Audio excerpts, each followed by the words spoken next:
Okay, we are live. Welcome to How to Build Your Own Home every Thursday from 5 to 6 p.m. Mountain Standard Time. We take questions and try to help people out. I'm a general contractor, and I wanted to mention that we had a very interesting milestone this week. We had 500 videos on our YouTube channel. So I was up late at night just surfing the internet and looked at our channel and I go, oh my goodness, 500 videos. So thumbs up, comments, great job, all that kind of stuff. Now we need to go for another 500 and reach 1,000 videos. So I really appreciate everyone's support and all that. I have a lot of questions here. We're just going to jump right into them because I know people are going to chime on and I don't want to get behind. So I'm actually going to start doing some questions here real quick here. This one here, and I've told all these people because they can't be here at live chat, they're going to be chiming in later on during the week, and I would answer these questions first. This one's here's from Kelly. It says, I'm missing you on Thursday night because we were gone for 10 days. Hope everything is okay. I watch every week, Kelly. I go, Kelly, thank you. You're the first on the list. So we appreciate that. We were gone to Mexico on a trip for 10 days or thereabout. And we were safe. We were in the far southern part of Mexico, very, very far southern part of Mexico. So we were okay. This one's from Thomas. Hi, Keith. I wanted to ask a question for your next Thursday show. We have a family friend who will help us get a dried-in stage. He's a GC and is willing to let us pay his labor team so that we don't incur costs from using him directly as GC. Our bank, however, only allows vetted GCs, so he has agreed to sign up for Land Gorilla, but says he will transfer draws to our account and I can pay subs in that manner. He asked for me to get an account at his bank in Washington. And so I'm looking into setting up a business account, which has led me down a rabbit hole of setting up an actual business. I already got business cards, email set up, etc. My question for you is this: should I use the sole proprietor or use the EIN number I registered for and set up an LLC corp or other entity? If you've already got an EIN number, you already defined whether it's an S corp or an LLC. So check your EIN and what you went through the fed.gov for EIN. There's a website you want to get that. You selected whether or not it was an S corp or an LLC. You need to double check that. It will have sent you a PDF file and you'll see the EIN number. Just look through that and see what kind of business entity you set up. Otherwise, I could just do all of this as a personal bank account, but there seems to be limited in amounts I can disperse, and I would be worried if I could get money to subs fast and efficiently. Any thoughts on any of our strategies? I don't want to overcomplicate things. Well, there's a benefit to running it as a business because there's an expense. So you run as a business, whether it's an S corp and LLC, preferably an LLC as a smaller business, you can run costs through against your income. Now, keep in mind that's going to drop your income. It's going to affect your ability to get lending if you're hoping to get refinancing down the road. So always think forward, but it does give you the opportunity. If your income's high, now's a good time to write off some expenses. So double check your entity. And check with your CPA too. Check with your CPA just to run it by him. Yeah. So yeah, check them. And usually you go to the state first, you decide what you want to do, and then they'll give you a link to the Fed site. You get your EIN number. So I don't know what entity you've selected, and make sure it's the same for the Fed. You don't want one to be one and the other to be another. It gets to be very confusing. Okay. This one here is from Andrea. Ask your question. Did you stop the live Q&A questions? No, we were gone for a while. I am on tonight and see it has been 13 days since you did a last live. Is everything okay? Everything's okay. I send you a question on February 23rd asking about which is the best to go with truss or beam. I remember that question, and I think it's in here. I'm not a fan of beams. Okay. Any solid timber has a tendency to sag if it's not an engineered wood product like an LVL.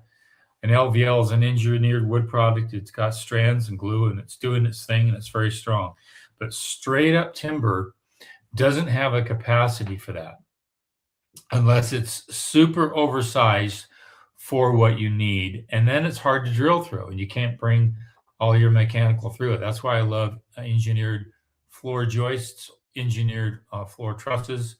I love those better because they're strong. That's a webbed configuration, handles a lot of stress, and you can fit mechanical through it very nicely. So yeah, that's a really good question there. Let's get through some of these here because I know I don't want to get behind. Alan writes, lots of options for homes, home envelope designs and construction. There's so much information. My home plans are with the drafting department. My property is in west central Wisconsin, where winters can be cold and snowy. Could you comment on the use of external insulation products, rock wool, comfort board, 80, etc., that would help decrease thermal heat loss from framing studs? Seems like a very expensive addition to the envelope, although gaining R value. Do you use the zip system sheathing? Do the benefits support the costs? Thanks. And this is from Alan. I would not buy the zip system. There's no additional R value in the zip system. So why do that? If you're in a cold climate like that and you've got those winds coming off the lakes there and it's super cold, I would add an additional R value, and you can get up to 6, 7, 8, depending upon the thickness of that mineral wool that you're putting on that home. Plus, it's the new IRC code, and a lot of jurisdictions are adopting it, especially very cold climates like that. That's going to be very, very effective in cutting down the conductivity of cold wicking into the home. Remember, cold chases heat. So it's warm inside, it's going to try to chase into the home. On top of all that, you're putting that insulation on the outside sheeting.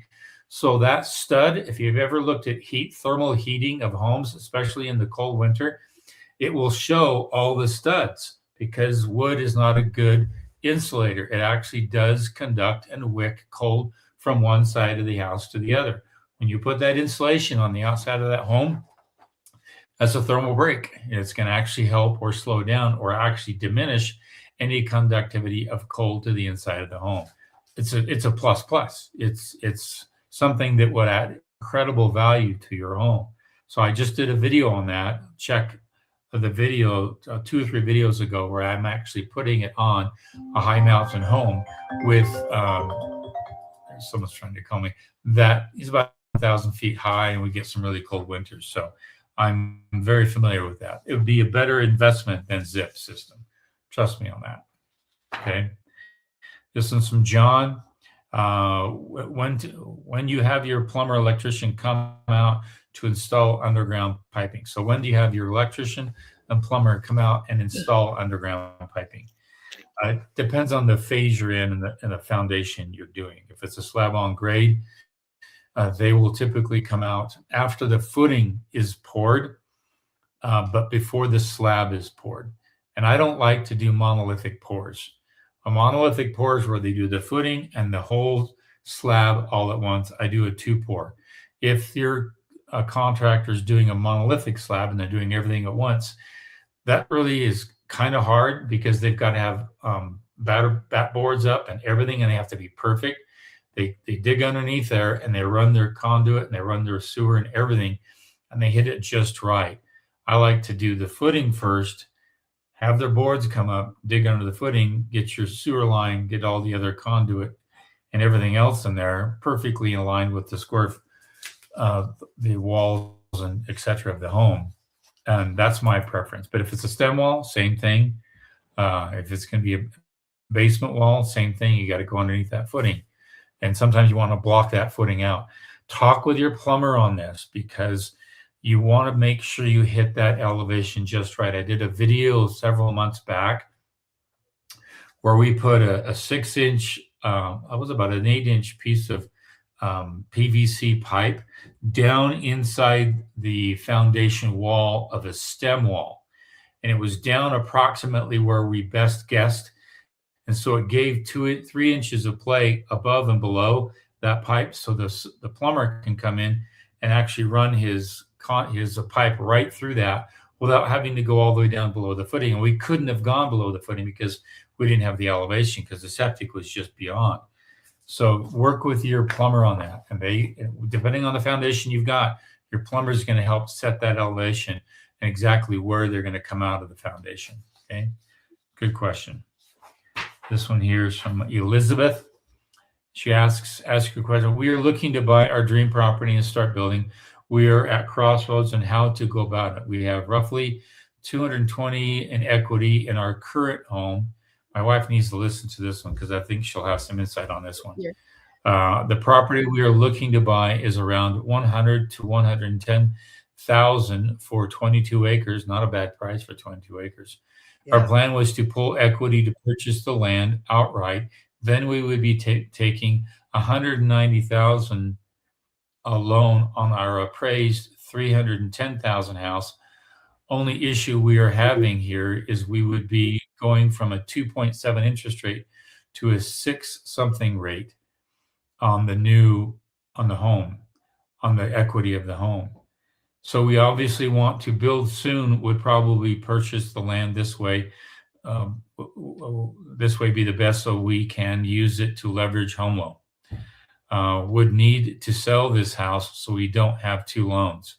We would not be able to afford 2 loans simultaneously due to our large family. What is your advice to navigate the transition hurdle between buying and selling the land? Buying the land, using the equity in the home to buy the land, therefore having 2 mortgages. I'm going to let my wife make some comments on that. Yeah, there's a lot of ways to do it. Depending on, go to your bank first, a local bank that knows the area really well. They're usually really good about loans on land, and just check the interest rate on the loan for just getting a loan on the land. And try that first and see if you could do that. Then the next thing would be like to get a HELOC. And take the money out. I think you have to have 80%.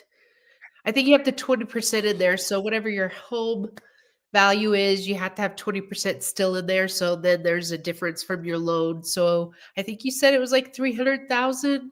You have 100,000 in equity. So you'd probably only get, are those numbers right, honey? I don't have, and sorry, I have a cold. Yeah. So my nose is, I have sinus things going on. So was it 300,000 Yeah. for their home?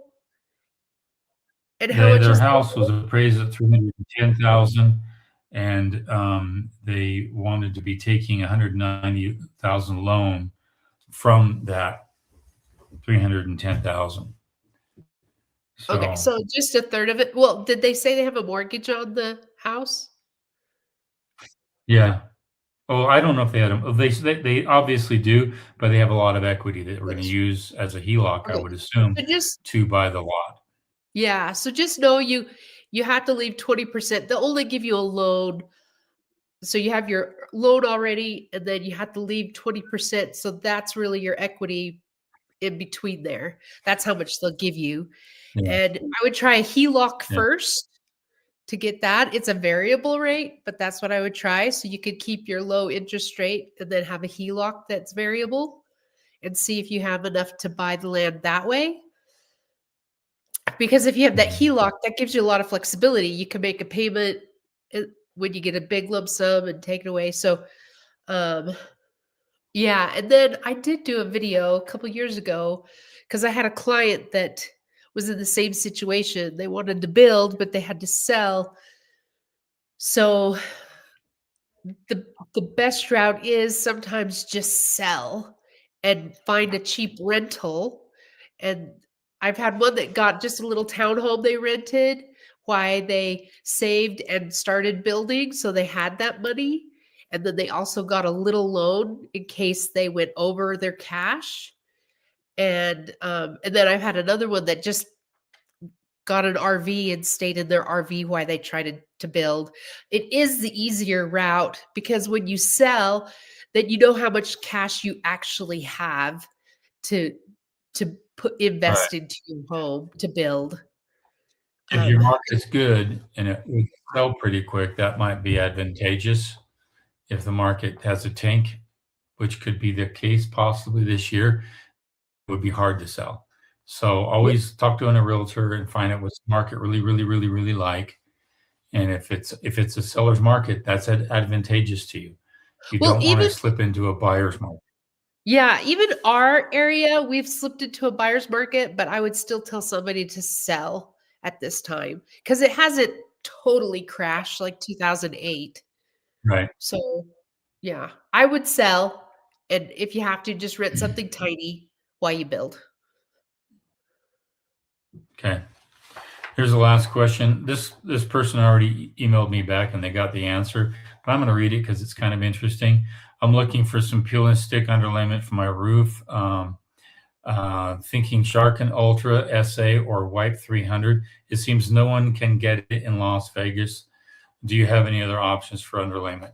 Peel and stick's a great product for high wind, a lot of rain. It's going to be exposed for a long period of time, and it's not going to flap open.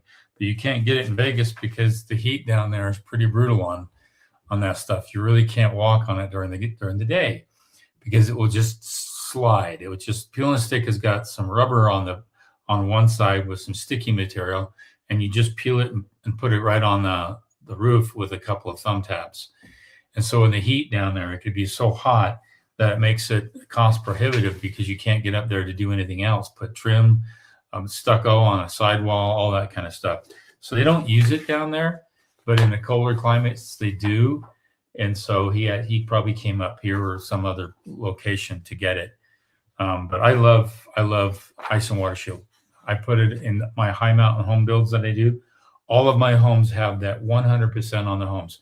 Most roofers will only put it on the first 4 feet to cut down on ice damming. But I put it on the whole part because if I hit in winter, we had a snowstorm about a week and a half ago, 2 weeks ago, whole foot of snow landed. Well, I know I'm fully protected. It's not going to get inside the home with regular felt, synthetic, even tar paper. It just flaps, gets torn up in the wind. And I worry about, oh no, is the home getting water in it? Well, with an ice and water shield, a peel and stick product, I know I'm pretty well protected. So good question. Let's get some other questions here going because I'm really behind there. Okay, this is from LLC 199 LLC. So, my engineered plans show Simpson straps on a quarter near a window for lateral bracing. How would they be installed? Would there be a strap above and below the window? Would it, can't read that one. Would the wrap around the corner? It will show you the detail. Sometimes those straps are over the header of a window, and that's going to help with your lateral like this. Sometimes the strap is just vertical like this, and that's often if you have a second floor, and that strap is to help support that second floor. Again, it's all for shear. It's all for lateral support. But look on the plan, and it will tell you if it's horizontal, and if it is, it's probably going to get over the window or even below the window, or if it's vertical to the side of the window. And very rarely do I see them wrapped around a corner. Once in a while, I've seen that. I've seen them come up through the floor. I should show a video. I've got straps coming right up through a floor on a home, and it's mounted right into the chimney. So kind of interesting. But ask your engineer, call them, and they'll tell you that's vertical, going right over the windows, right over the eyebrow, or they might say it's going some other way, but they'll be able to tell you. Okay. Okay. And that's mounted with just nail guns.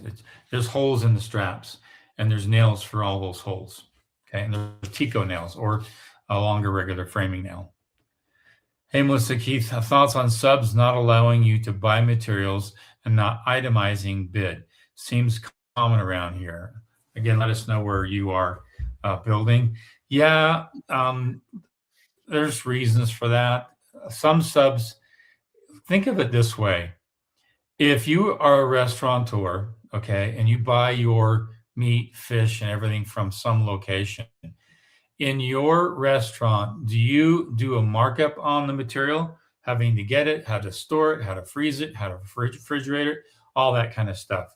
If you're just running at cost, then you're probably not making a very good living. It's the same thing with contractors.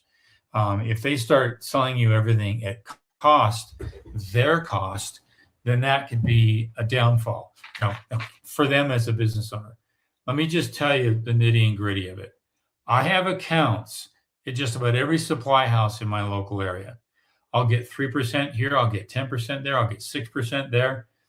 And I actually float that right through to the business owner. Now I could go really cheap and go to box stores and get it all cheap, but then I have a real headache of delivery, a real headache of timing, of scheduling, and all that. So I don't do a markup as a general contractor. However, as a subcontractor, let's say it's drywall, let's say it's stucco, okay, and I have a lot of material dropped off. If I start cutting on my giving it cost, then it's not going to help me. But typically, if I get a discount of 6%, I will add 6% on the bill because that's where some of my profit is. It's very hard for a lot of subcontractors to make a profit because they have to make it somewhere. If they send their labor there and their labor is 30 to 45% of the total cost, and let's say material is probably 40% or whatever, all right? They've got to add it somewhere. And if they add all their profit on or overhead, insurance, liability on top of it all, that kind of scares people. So subcontractors are careful on what they're showing you. And I know I like to have itemizations, but I know my numbers for particular areas. Like if I get a bid in and somebody's doing flat work on concrete, it's $9 a square foot. I go, no, I know the going rate is around $7.50 a square foot. So I know they're way off. And if you're experienced, you kind of know that. But if you're not experienced, it could be scary. And the only way to really get past that is to get 2 or 3 different bids. And then you see a ratio, you see an average, and that average is the safe mean. So don't get too particular about it. You're already saving at least 10 to 15% on the builder fee. That should be enough. If you start getting nitpicky like this, it's going to drive you batty. And maybe even 23%, because that other contractor, he says he does 10% overhead, 10% profit, and then a 3% wiggle room. So he's charging 23% off the bat. Remember we were talking to him? So yeah. So you're saving 23%. Yeah, okay. And the realtor fee is another 6%, not on the price of the lot, on the land you buy, typically through a realtor, but you're avoiding 6% on the build cost on top of that. So we're probably between 25 and 30%. That should be enough. If you're getting nitpicking on costs on subcontractors, wanting everything line items and stuff like that, you're going to push them away and they won't want to bid for you. And you don't want to be in that situation. Okay. So be very cautious about that. Good question though. Okay. Enverode CT. Hey, Keith and Melissa. I haven't watched your videos in about a year, but for good reason. I was busy building a home for my family. Thank you. I'm forever grateful. You are welcome. Yay. Welcome. Good job. Good job. We're glad to have you here. Okay. And Reeming Gat 16. That's an interesting name. Your self-managed course is for spec builds for consumers as well, correct? Does that continue on with something? No. Yes, it is. You can use that. I actually was talking with but yourself. So all the upgrades still do those on spec homes. I do want to be a builder known to do it. Yeah, it would be just fine. I was actually talking with a student that wants to be a GC. They went through the process, built their own home, built another one using the same thing, and they wanted to know if they can get some consulting to open up a business as a GC, a general contractor.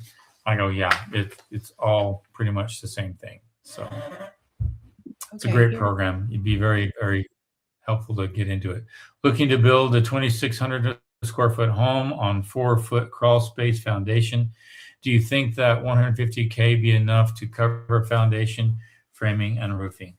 Might be a little low. I don't know where you're building. Again, always tell us where you're building. Here. The land is fully paid, and the whole would North Carolina. That's possible. I know North Carolina is a different beast. It's not like Los Angeles County or even Colorado. So you have possibly a better opportunity there. I do believe some Portland cement's a better price back east because they have so many plants back there and mines. So I don't know. I would say 2,600 square feet, 4-foot crawl space. That crawl space could be 40 to 55,000 in that range. Your lumber package could be 45,000 or more. Framing is going to be could be $18 a square foot. It's possible, but you just want to get some bids and double check. So it kind of seems like he wants the shell, right? So we just did a shell for somebody, and what was it, $350, and it didn't include the land. Would you say, honey? I think it was $350 or $310. Yeah, if it doesn't include the land, it's close. It's kind of tight. I'd like to be. I mean, I just did one across the street here. We did one for about 186,000, and we got the windows in, we got all the mechanical in, and that we spent that, and that's about that, close to that square footage, just a little more than that. So that's a good question. I love getting to the shell, and if I can get to the shell and possibly cash flow up from there, I love that. That's just something I love to do. So good question. Oh, I think I just did that. Our self-managed courses for spec. Oh, we already did that one. Okay. Yeah. Okay. Will you guys be doing a how to become a contractor course? Let me ask some thoughts. And I want to ask some questions. I have a domain and I have a lot of things that I've been thinking about, and it has to do with how to be a contractor, but not just a general contractor, any kind of contractor, independent contractor, 1099 contractor, you name it. If you're looking to just start anything, a lot of people just don't know that there's a way to just slip into it. How to give an estimate, how to give your inclusions, exclusions.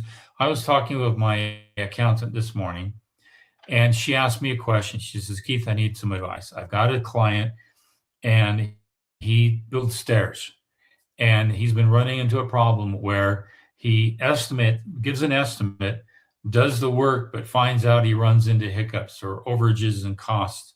And so he doesn't want to do that anymore. He wants to nail it and get that bid just right. And I told her all he needs to do is write in inclusions and exclusions and the possibility of overages inside that estimate, meaning that in the event of this, then it could go this. If you use different lumber, it could be this. And the more detailed he is with that, then he's safe and protected because it was explained in the estimate process.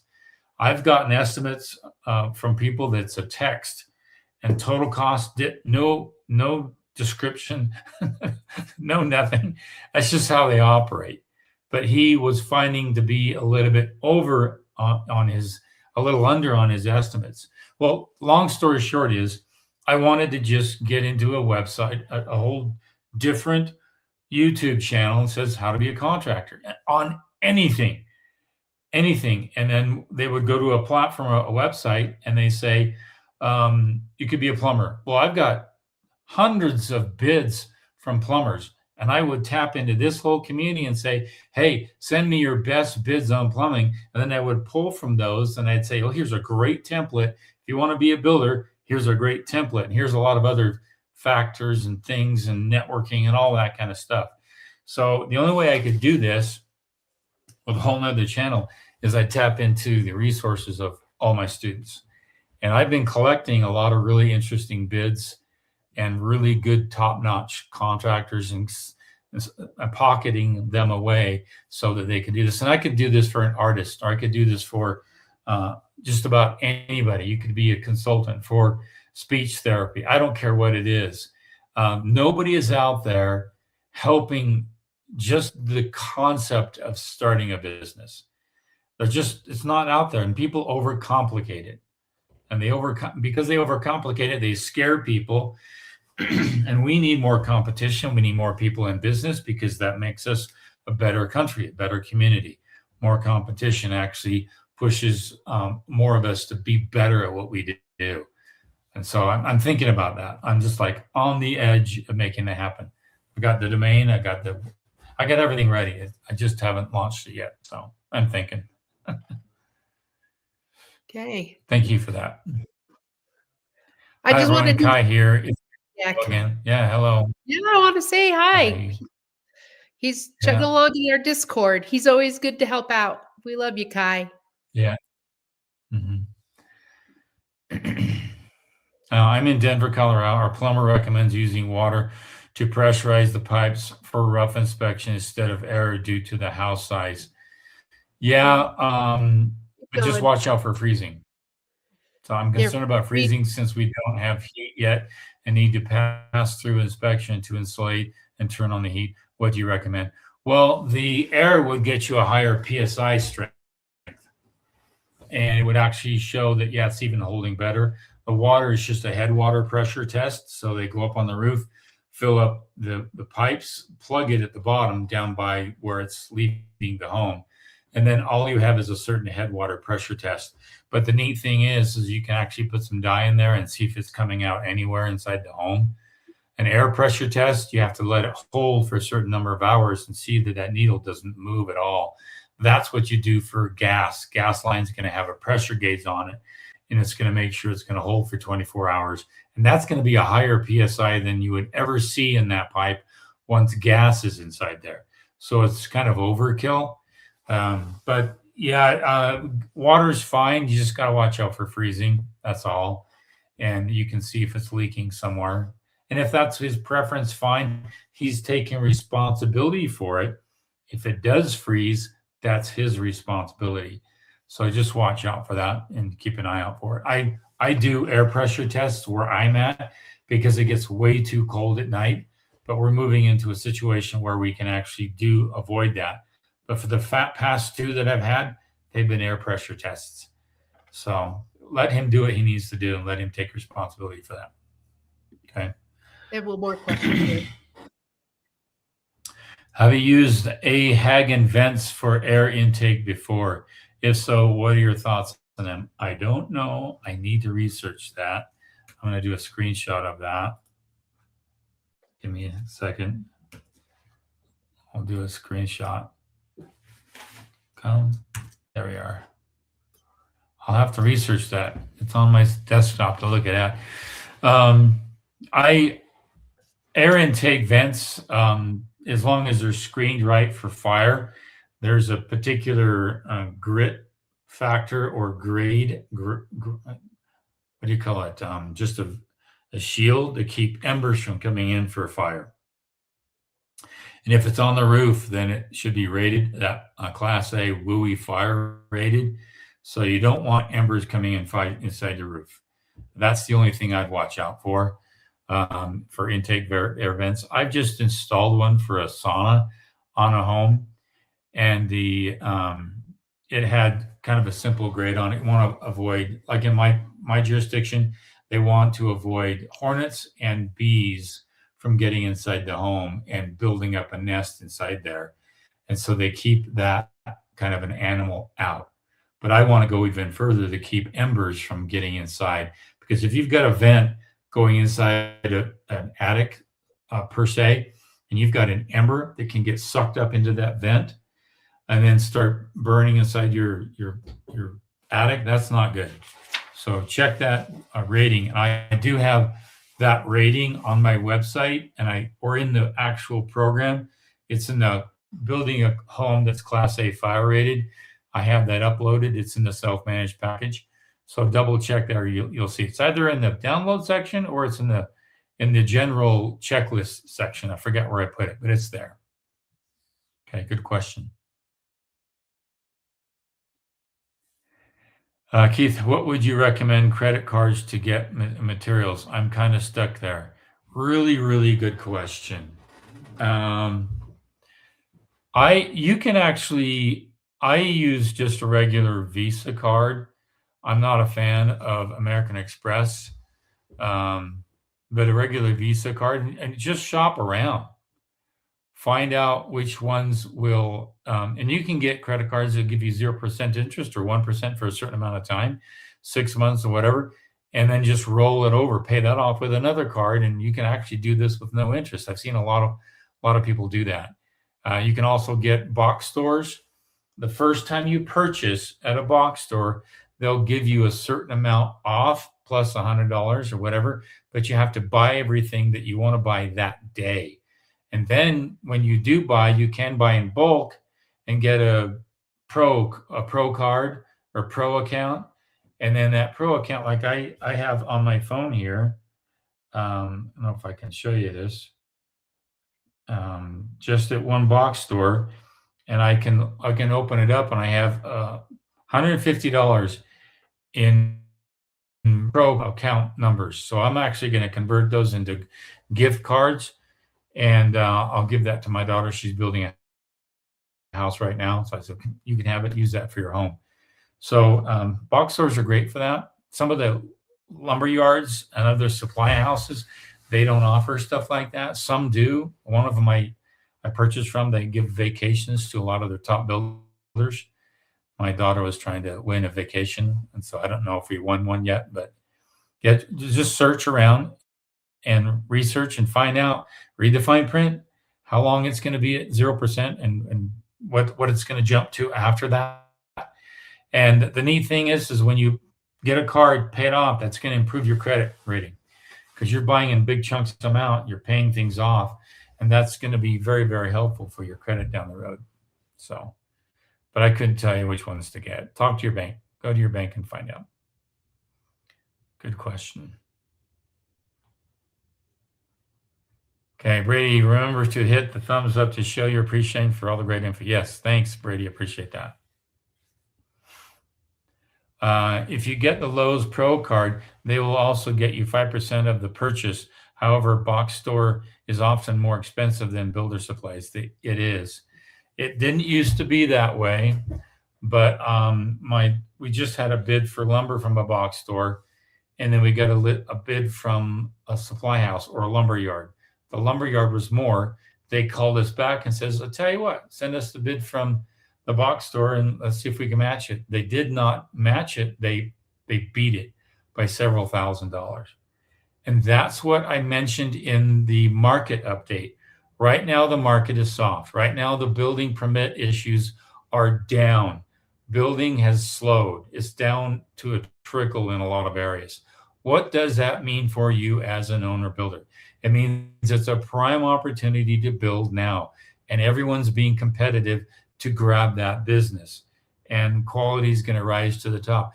If for some reason the interest rates jumped or dropped down 2 points, that would be game over. Everyone, within just a few months, you'd see a rush to start to build, and it'd be a different beast. But that's not the case right now. Right now, it's a very good time to build, and there's a lot of advantages for you. So I won't even go into it. I said enough. Just watch that. It's on my homepage. It's the first video there. It doesn't play automatically. Just go there and watch that video, and I talk about that. Okay. Next question. We have one I'm working on right now. Oh, I'm texting Mackenzie, but this one is, you were going to ask your daughter why we are asking subs for, it's actually a W-9 form and what we do with it. And let me just check.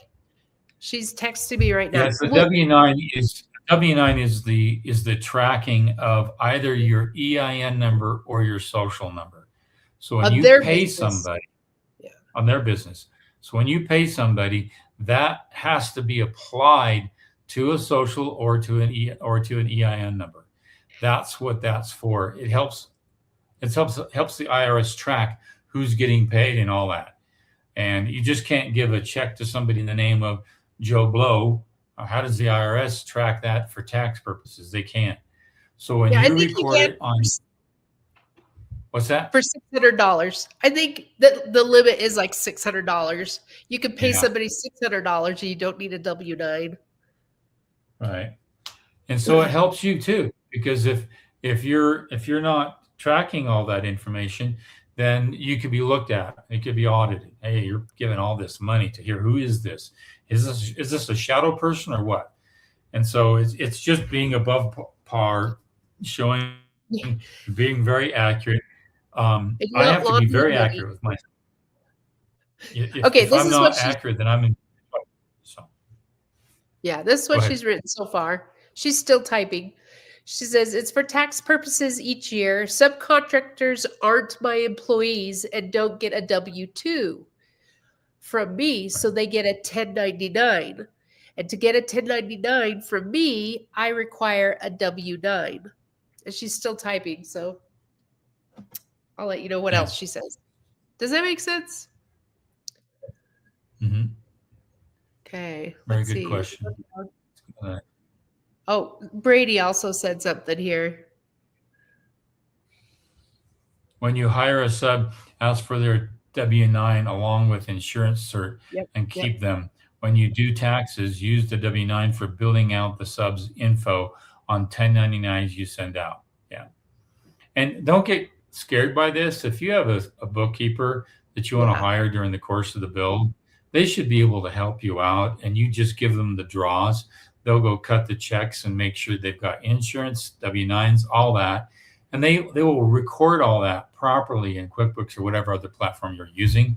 And it wouldn't be hard to do. And most bookkeepers they should be adept at that. So anyway, don't get overwhelmed by it. Okay. Yeah. Okay, that's all we have for right now. And Kenzie's still typing, so she's. Oh, I went that. If you have Oh, a should we tell CPA everybody accountant, the just good news? send it. I'm gonna tell What's that? anyway. Should we tell everybody the great news? Yeah, tell us the great news. Mackenzie's gonna have a little boy. So we're gonna have Greer and little Thatcher in July. So we're excited. No, we're excited about that. So she's gonna have a baby boy and I July. knew it was gonna be a boy. So We guess we Yes. have a 50-50 chance, right? Okay, here's a question. Okay. Oh, she said one more thing. Just tell them if they are starting a company to meet with an accountant to learn all construction related requirements. Okay, perfect. Okay, Yeah. here's another one. Here's another question. What's your experience with standing seam snap lock, 26 gauge? Quote is $52K for a 6,500 square roof. Oh, that's a really big roof. That's a square foot roof, not a square roof. We have two 30 by 30 garages on each end of the house, Southern Colorado, and I'm torn on matte or shiny finish. I wouldn't do a shiny finish. It gets really, really dull. And you can tell the dullness with dust on it a lot more than a matte finish, first of all. You want to find out what the wind gust capacity is. You can get some high winds there in Southern Colorado. See how it handles that pretty well. The 26 gauge is pretty much standard. 52K seems a little bit high though. Give me 1 second. I want to run some numbers for you because that there is 6,500, and if I divide that by 100, that gives me a square. So it's 65 square. Okay, so now I'm going to take 52,000. I'm going to divide that by, what was it, 65 square? That's $800 a square. You know what a square is? A square is a 10 by 10 section, okay? $800 is very high for a square of roof. It's a 10 by 10 square section. They're charging you $800 a square, and you divide that by 100. That's $8 a square foot. Now, I want you to think about something. I have a guy coming up pouring concrete next week for $7 a square foot. That means you have to prep the ground, they got to compact the ground, or they got to pour the concrete and finish it. It's an all-day work. All right. They're charging $1 more a square foot than what I'm getting for concrete. You got to ask yourself, what's the real cost in the material on that? I'm willing to bet that the material on that is probably around the $15,000 to $18,000. My gut feeling is it's a hiked up price. $800 a square is really high. I can get an aluminum shingle roof material only for about $350 a square, 10 by 10 square, and then they go and charge about $200 a square to install. So I'm still $100 to $200 below what that price is. I'd get some more bids. That seems very fishy. Is 800 to square is really high. And I don't care what roof it is, it's still real high. So get 2 or 3 more bids on that and just double check on that one. Okay. Okay, Val's on $8 a tonight. square foot. Okay. See you guys on. I'll let you read this one. Okay. Hi, glad to see you guys on tonight. Yeah, we missed you too, Val. I'm having trouble getting back onto the course. Please help. I would be glad to help. And I laugh out loud. I figured she was pregnant. Had a feeling. Yeah, she's been really, really sick. So if you're having trouble, Yeah, just okay, I will make a note and I'll go in there because you should be able. Just email us your email, and then Yeah. I can get you in there, and I can actually give you another 2 years. So okay. Yeah. But Okay. I can't give the 2 years until the previous one has ended. So if you're worried, oh no, I'm going to lose access, you're not going to lose access. Just Yeah. go to contact the instructor, send us your email, and then I can extend it another 2 years. Okay, not a problem. Okay. Oh, and he was just asking about the roof. So the mat, will it show dust and oil canning? Yeah, not really. It'd be better than the glossy finish. Yeah. Yeah. Okay, here we go. Have been in contact with 2GC out of Utah. Speak by buying all materials out of Utah, noting best prices. I feel I should buy something local like windows, but I might need a service call. Yeah, there's a lot of good supply houses for windows here in Utah. I don't know where you're building in Utah, but you can just check around. Yeah, if you go to our website, you could sign up for a consultation 1 hour with Keith, and you could go over everything with him. Yeah. Yeah, I've got a consult right after live chat today with a couple that's going to be building a home. So, okay, next one. Do you have any experience working with the Amish community? Just furniture. I have experience with the polygamous community. Yeah, we have polygamists here. They're hard workers. Amish have a really good knack for quality. And the polygamous groups, they have a knack for getting it done quickly at the lowest price. They're good. There's a lot of good Amish groups in Pennsylvania, Midwest, Missouri, other places as well. Just research them and find out. There's a lot of great Amish builders in the Mountain West, but they handle a lot of timber construction builds, high-end custom builds like that. You just have to research and find them. But they come with a whole crew and they bang it out pretty quick. A lot of Hispanic crews are great like that too. They always like to come with a microwave. I haven't figured that out, but the Hispanic crews I've dealt with, they'll bring a microwave on site, and then they'll cook their tortillas and everything, and then they'll eat their lunch, and then they will take a 15-minute siesta after lunch, like that, and then they'll get back to work and they go into the night. So every group is different. It's kind of interesting to watch them come on a job site. Hispanic crews for drywall, I won't go into that one. Very different. Framers, Hispanic, are totally different than drywall Hispanic. It's like they come from two different worlds. I can't explain it. I don't know why, but that's the case. So, and I think it has to do with framing. You have to think about numbers. You have to measure it. You have to think of, with drywall, you don't. You just cut, pop, it's just an automatic labor thing, and it has a different mindset. You're going to notice weird things about different cultures. It's kind of funny.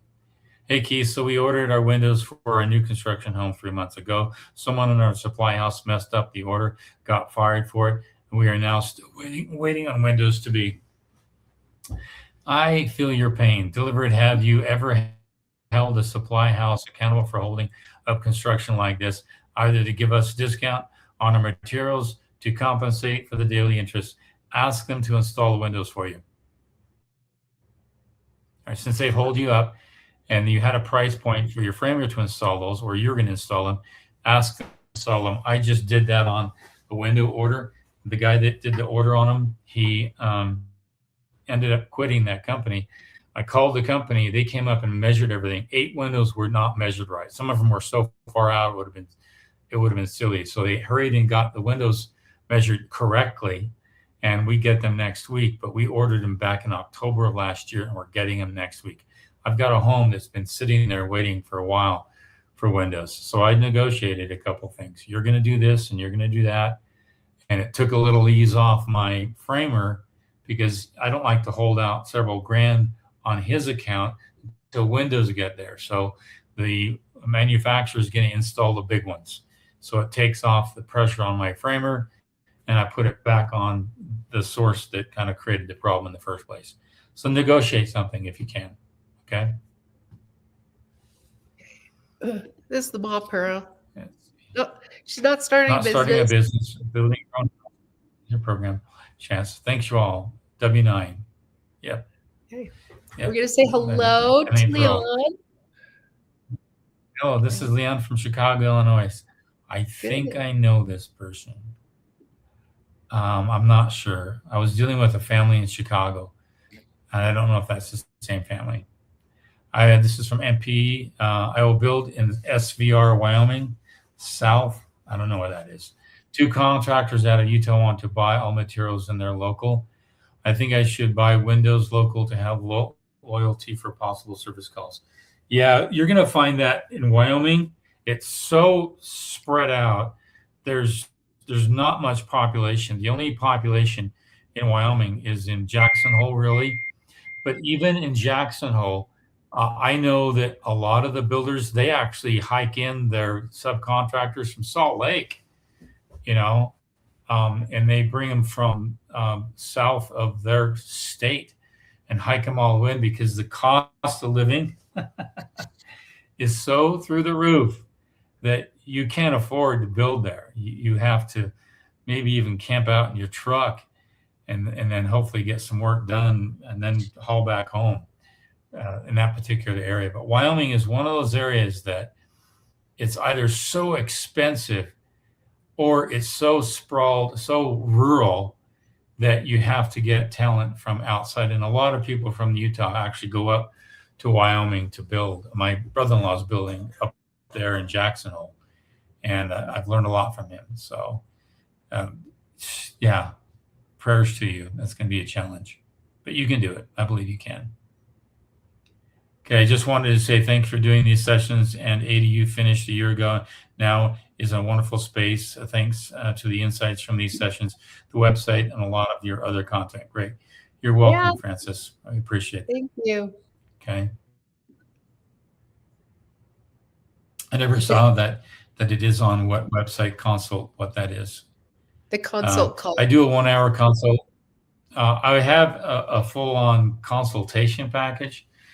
It's quite a bit of money, and I just tell students they can save a lot if they just do an hour here, an hour there. And I look at your plans, I look at your engineering, I look at all that, I look at hiccups on mechanical. I really try to help people out with that because that's a blind side. And if they don't see it, it's going to hit them upside the head, and they're going to lose some of their nice vaulted ceiling, or they're going to lose something. Then I look at space utilization. Then I look at the design. Is it inefficient design? Are there areas I just go through the whole process, and then I go through the budget. Most people do that consult just to look at the plans. Some look at that consult. Can you look at this budget? And I can tell them where they're weak on some areas and where they're going to get hit upside the head. But most of them, it's just mainly for the design and the whole process. And they have a whole long list of questions because they're going to get through as many questions as they can in an hour. And sometimes it goes over an hour, which is not a problem.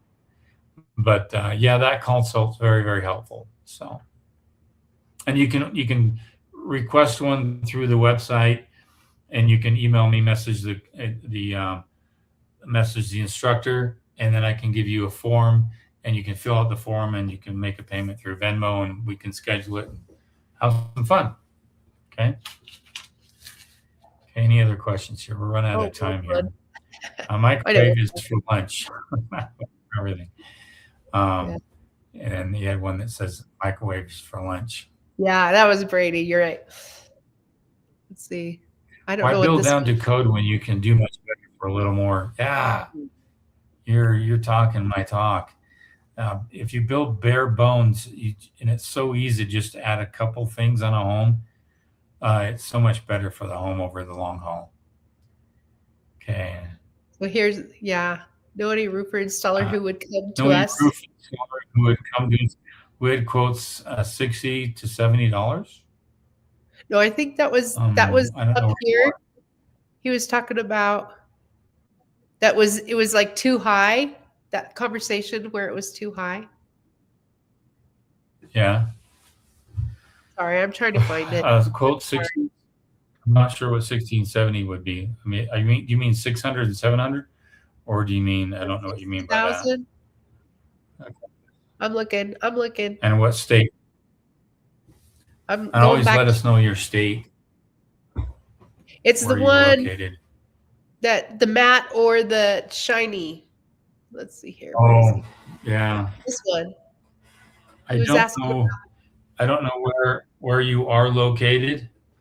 You said The Southern Southern Colorado. Is that Colorado. Southwest or Southeast Southern Colorado? Or is it just dead center Southern Colorado? If you're on the southwest corner, somewhere in that range, you can message me through the platform and I can give you some people that you can reach out to. But if you're on the far east side of Colorado, that might be too far because they'd have to go all the way through the mountain range just to get to you. But if you're just, like in Telluride area, I could probably He's get you in some people there. Pagosa. Pagosa Springs, I don't know where that is. Pagosa Springs. Yeah. Yeah. Let's see here. Yeah, I don't know. Message me and I'll give you a contact. You can call and find out if they're Yeah. interested in helping you out. Okay. Okay.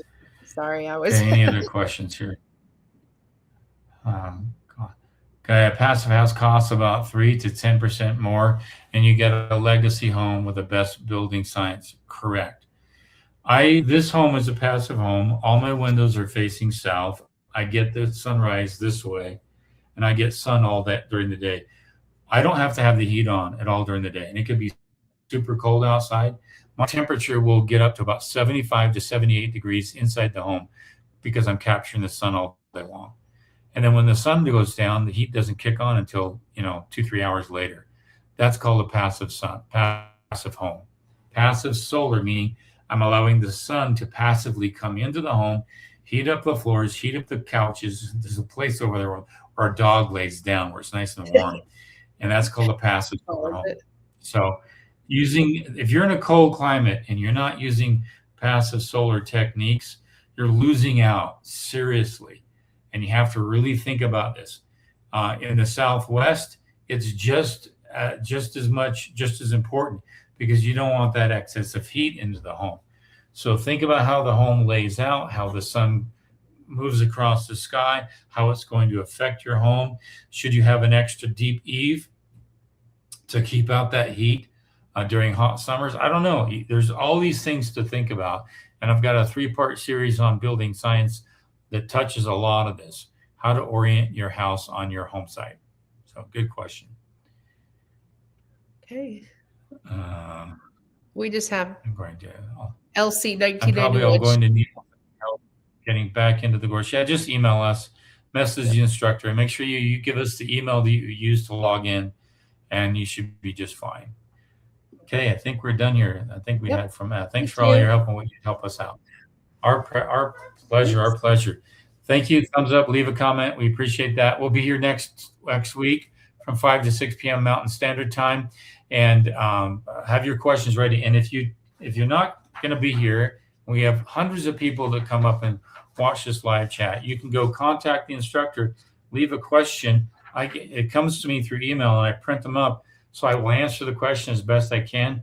And I will answer those questions first. So you just come to the live chat that's saved in the program. Listen, I'll have your question answers as best I possibly can. And we had one last question here. Yep, we did. But right there. It's which is better, SIP panel or stick built? Stick built. I'm sorry, I don't like SIP panels. I'll say no more.